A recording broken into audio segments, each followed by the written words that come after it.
So what's up guys, Palaboy OFW here. Diyan pumunta ako nung nakaraan kay Diwata Pares.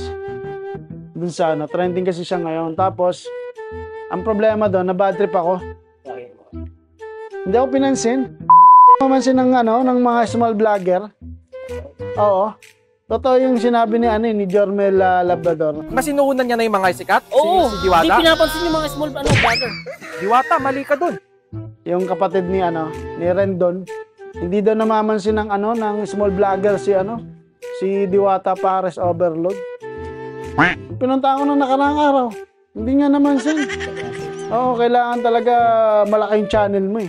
Hindi, bumili ka pero hindi ka makakapag-selfie kasi wala kang subscriber eh. Makonti lang yung bilang ng subscriber mo eh. Grabe naman pala yun. Oo. So ano pong dapat natin gawin?